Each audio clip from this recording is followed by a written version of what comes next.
making headlines. Maldives signs an MOU with the PBOC to establish a framework for current account transactions and direct investments in their respective currencies. The tourism minister states that the introduction of bilateral currency transactions between the Maldives and China will lead to a significant increase in Chinese tourists to the Maldives. And the economic minister announces that efforts are underway to open a branch of the ICBC in the Maldives.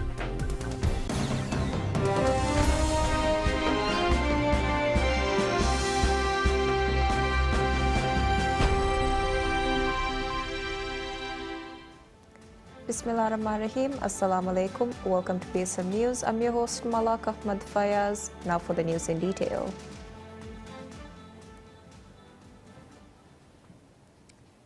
Ministry of Economic Development and Trade of the Maldives announces the signing of a Memorandum of Understanding MOU with the People's Bank of China PBOC to establish a framework for current account transactions and direct investments in their respective currencies. The agreement between the Ministry of Economic Development and Trade of the Maldives and the People's Bank of China PBOC aims to facilitate smoother and more efficient trade and investment relations between the Maldives and China by promoting the settlement of transactions in local currencies. The step is expected to enhance convenience for traders and increase cross-border investments between the two nations. The MOU follows the state visit of President Dr. Mohammad Muizzu to China in January this year, where he met with President Xi Jinping to discuss strengthening the comprehensive strategic partnership between the two nations. Their discussions highlighted a mutual commitment to deepening economic cooperation. China is one of the Maldives' largest trade partners, with bilateral trade exceeding $700 million, and the top source of tourists to the Maldives stands to benefit significantly from this agreement. The MOU aligns with President Dr. Muizzu's vision of enhancing economic openness and fortifying trade relations with key international partners. The signing of this MOU represents a major milestone in bolstering economic ties and fostering increased trade and investment flows between the Maldives and China. Minister of Tourism Ibrahim Faisal states that the introduction of a bilateral currency transactions between the Maldives and China will lead to a significant increase in Chinese tourists visiting the Maldives. The Maldives and the People's Bank of China PBOC have signed a Memorandum of Understanding MOU to facilitate current account transactions and direct investments in their respective currencies. This agreement is expected to reduce reliance on the US dollar and strengthen the Maldivian rupiah. In a social media post, Minister Faisal highlighted that China is the Maldives' largest source of tourists and that many tourism-related trade deals were conducted with China. He emphasized that the use of both currencies will further boost tourist numbers and greatly benefit the entire tourism sector. The latest statistics released by the Ministry of Tourism shows that tourist arrivals in the Maldives have reached 1.4 million this year, with China contributing the largest share. So far, 204,832 Chinese tourists have visited the Maldives in 2024.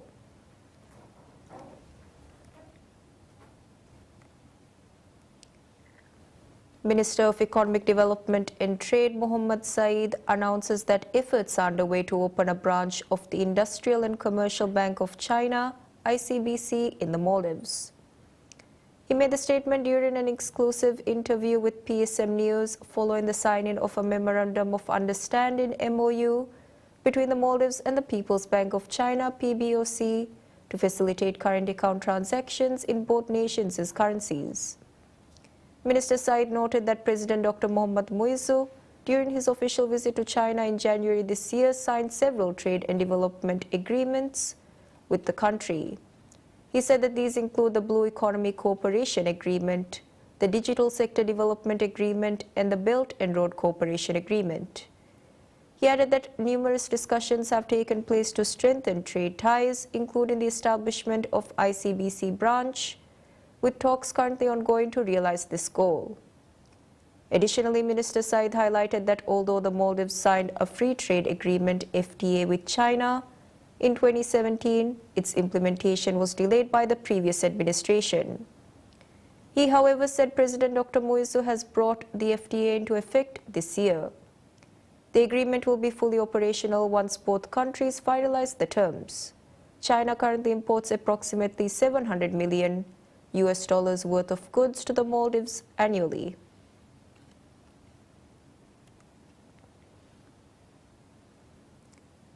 The Maldives holds discussions with China to further enhance military ties between a meeting between Minister of Defense Ghassan Mahmoud and China's Minister of National Defense, Admiral Dong Jun.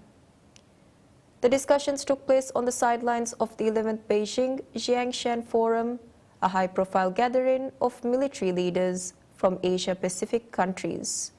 In a social media post, the Maldives' Ministry of Defense confirmed that the talks centered on deepening military cooperation between the two nations. Maldives' ambassador to China, Dr. Fazil Najib, was also present during the meeting. Under the leadership of President Dr. Mohammad Moizu, the Maldives military has seen significant advancements, including the formation of the Air Corps and the introduction of the country's first military drone. The president has pledged to further bolster the Maldives' security by adding additional drones as well as sea, road and air vehicles to the national defense arsenal. These developments aim to enhance the Maldives' ability to safeguard its territory and maintain maritime security.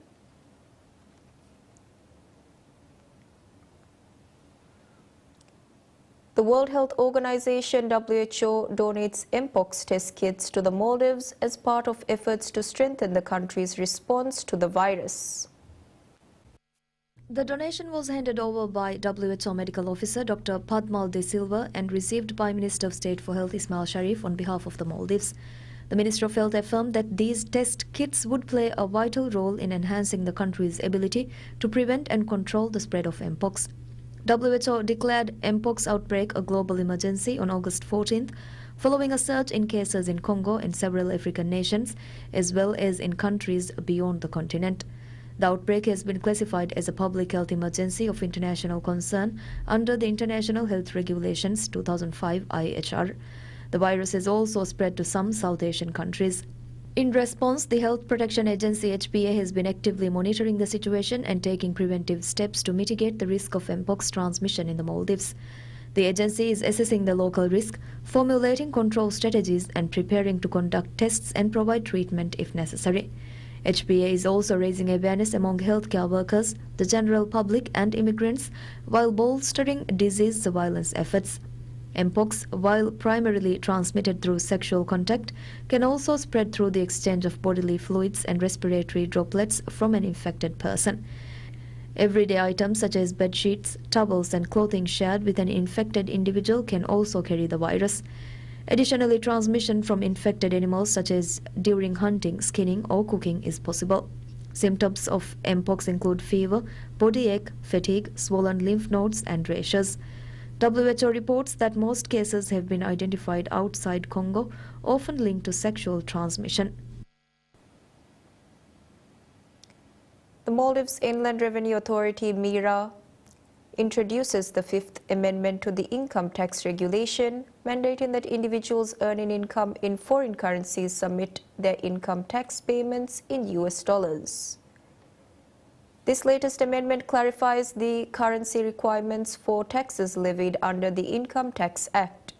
It specifically states that those whose functional currency is not Maldivian rupiah (MVR) must pay their income tax and interim payments in dollars. The update also provides detailed guidelines for determining and presenting the currency for tax returns. Moreover, it mandates that non-residents earning foreign currency income must pay withholding tax and capital gains withholding tax in dollars. The provision regarding withholding tax will take effect on October 31st. This change is expected to streamline tax payments for foreign currency earners and ensure compliance with international financial practices.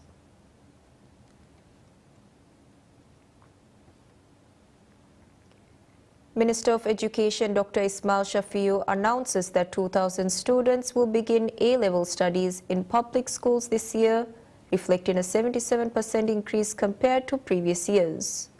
This surge is attributed to the lenient opportunities introduced by the government to expand access to higher education. Minister Dr. Shafiu reaffirmed President Dr. Mohammad Muizz's priority of building a skilled and educated workforce essential to the nation's economic growth. He highlighted the government's ongoing efforts to boost A-level enrollment, including amendments to the entry criteria and the provision of broader opportunities for students. As a result of these initiatives, a record 2,000 students will be starting A-levels this year. The minister also revealed that the government has decided to offer A-level opportunities to students across 23 public schools, depending on the school's capacity. However, he noted a significant challenge: many students completing secondary education fail to meet the required academic standards for A-level studies. To address this, the government has lowered the entry standards, allowing students who pass only 1 or 2 subjects to pursue A-levels.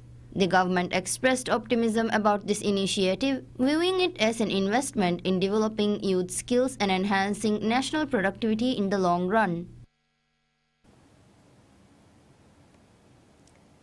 The Maldives Zakat House announces that it provided assistance to 130 individuals from the Zakat Fund during August.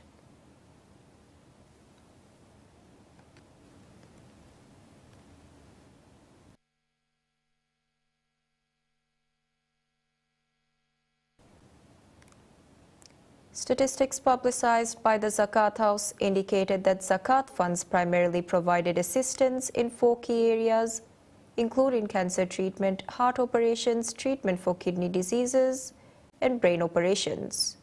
It showed that Zakat House has provided a financial assistance of $25,024 for cancer treatment, $10,194 for treatment of kidney diseases, and $8,079 for brain operations, $1,650 for heart operations, and $26,945 for other treatments.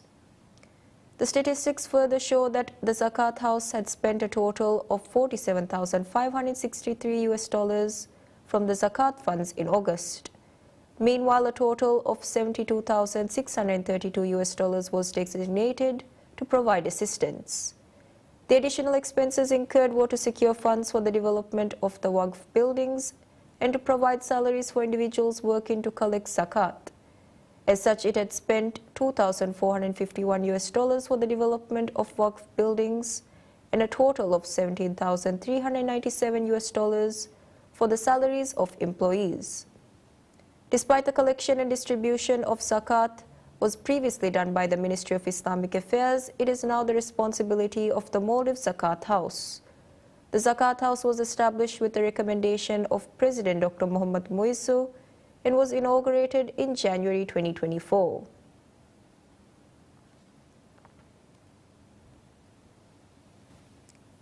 Housing Development Corporation Limited (HDC) confirms that land reclamation works for Hulumale Phase 3 are progressing rapidly in preparation for allocating plots under the Bimveria scheme.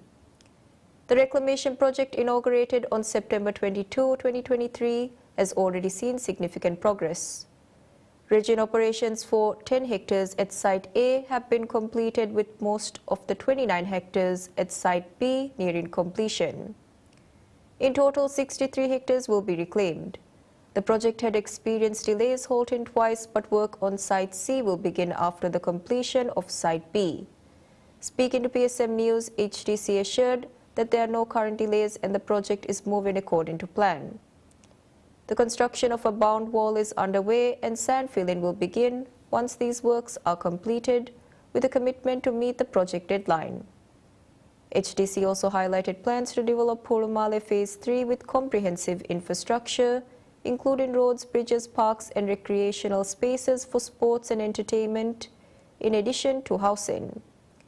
As part of the Bimveria scheme, 19,639 eligible applicants will receive plots, with 1,351 allocated from Hulumale.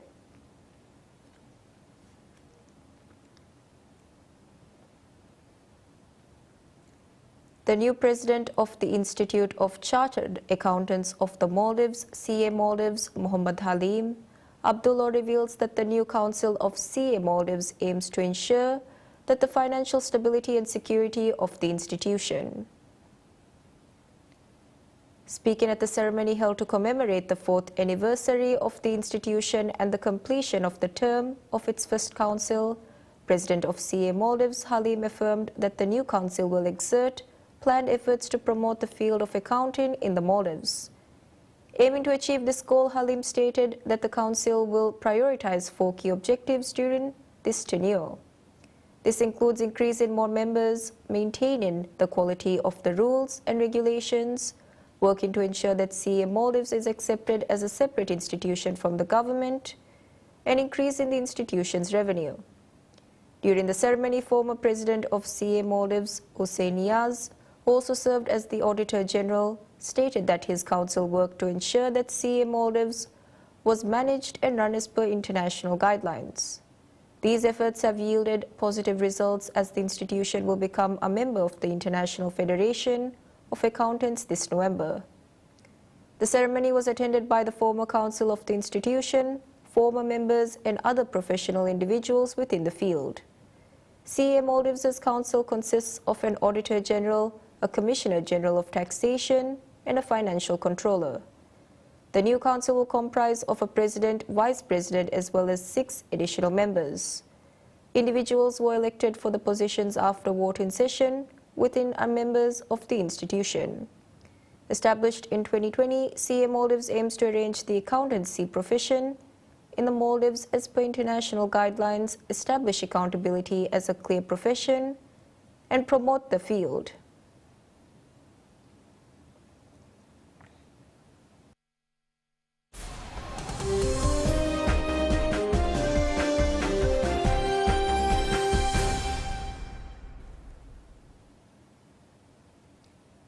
Microsoft-backed OpenAI says it was launching its Strawberry series of AI models designed to spend more time processing answers to queries in order to solve hard problems.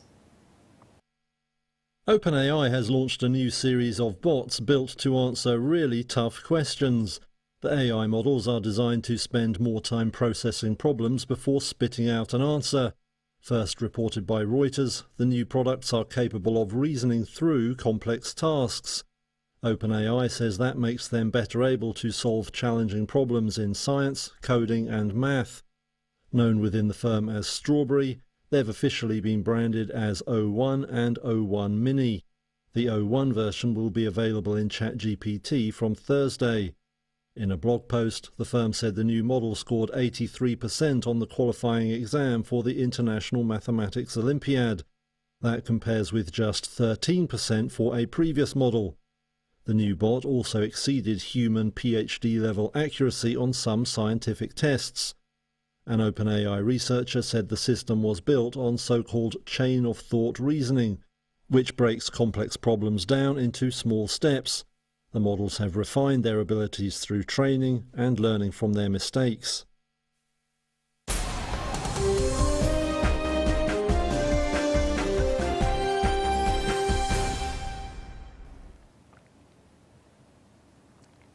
United Nations Secretary-General Antonio Guterres condemns attack on a school run by the UN Palestinian Refugee Agency, UNRWA, that left 6 of its staffers dead. UN spokesperson Stefan Dujarric said the attack had killed at least 18 people, including the UNRWA staff, women and children. He said it took the total number of UNRWA staff killed in the conflict to 220. The Israeli Defense Forces have stated that they had targeted a command and control center in the compound. This incident must be independently and thoroughly investigated to ensure accountability. The continued lack of effective protection for civilians in Gaza is unconscionable. Civilians and the infrastructure they rely on must be protected, and meet the essential needs of the civilian population. UNRWA said the school compound in central Gaza had been serving as a shelter for displaced people.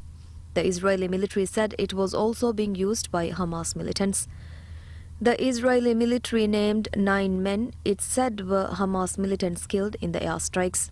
The military said 3 of the Hamas men had doubled as UNRWA workers. Reuters was unable to independently verify their identities. UNRWA has been as cooperative as possible with the Israeli security forces when it comes to accusations that UN humanitarian workers are involved in activities outside of their humanitarian remit. Let me finish. We saw it back in January of this year. We have been as open, as transparent as possible. I would encourage all those involved to pick up the phone and to do it directly, face to face. And as much as I hate to say it, I think solving these problems through spokespeople statements is probably not the best way. UNRWA Director of Communications Juliet Thuma said that Israeli authorities had not asked the agency for a list of the staff killed in the attack on the school. The Israeli military said it did submit such a request. The Israeli military says it takes steps to reduce the risk of harm to non-combatants in Gaza while it battles militants who use Palestinian civilians as human shields. Hamas denies this. The Gaza war triggered on October 7th when Hamas attacked Israel, killing 1,200 people and taking about 250 hostages, according to Israeli tellies.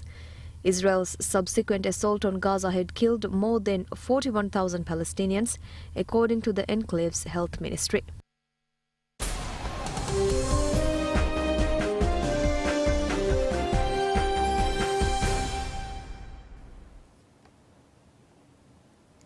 Armand Duplantis was left basking after victorious end to what he said had been his best ever season at the Diamond League finals in Brussels.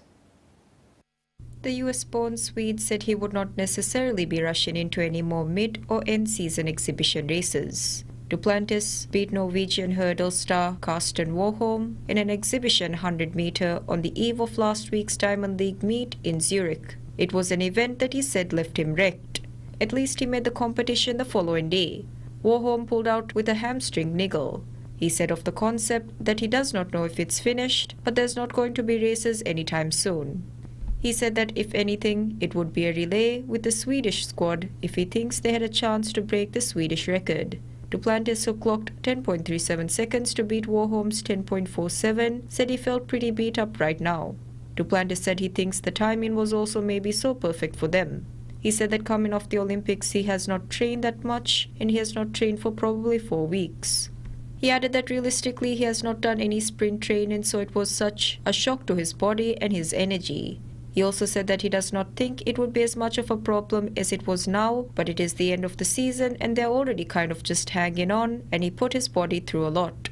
Warholm, he added, was doing okay, and he says it was nothing serious. Duplantis only vaulted 3 times in Brussels at 5.62, 5.92 and 6.11 meters, the latter a new meeting record. It was his 15th straight win. But a tilt at a 4th potential world record this season was never on the cards, having won Olympic gold in Paris with a new best of 6.26 meters. Duplantis admitted he did not have his mind set up for world record.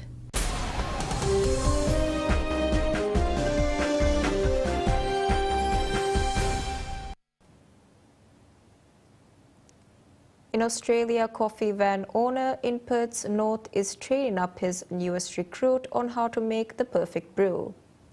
Teaching the budding barista has become the highlight of his week, and he's urging more businesses to open their minds to the possibility of employing people with disabilities. Dave Macquarie can spot a budding barista a mile away. How you going, Andy? Yeah. You ready for today? So when he noticed Andy Cooper watching him make coffee from his van in Eglinton, he made his move. When Andy comes on a Wednesday for me, I feel like I'm just helping him and it makes me feel better, right? I'm giving him, you know, him being around me gives me a bit of happiness. The 37-year-old has Down syndrome and recently got his basic level barista certificate, dreaming of making coffees in real life one day. But he wasn't able to find a business in Perth's north to take him on until he met Dave, who's training him up an hour a week, building up to more. It's so nice to come and go sometimes and make it more people be happier. Andy's carer has noticed a big change in his confidence and people skills since he started the training. The state government has just launched a pilot program that aims to give people with disability more opportunity by identifying skill gaps and providing specialised support to ensure a smooth transition into the workforce. The 12-month program, Ability Link, will work with businesses like Dave's that are wanting to provide ongoing work for people with disabilities and helping them find a suitable match. Particularly understanding what a person's aspirations are, what their abilities are, what contribution they can make, and being open to making the changes in the business that might accommodate those differences. If we look back over history, the percentages of people with disability who are seeking employment but are unable to do it hasn't changed. So there needs to be that genuine commitment and champions in government and the business sector to bring about some meaningful change. How many sugars you want? One? Back in the van, Dave plans to put Andy on the books when he's ready, enjoying the sampling while they're at it. Courtney Withers, ABC News. That's all the news we have for today. Thank you all for watching.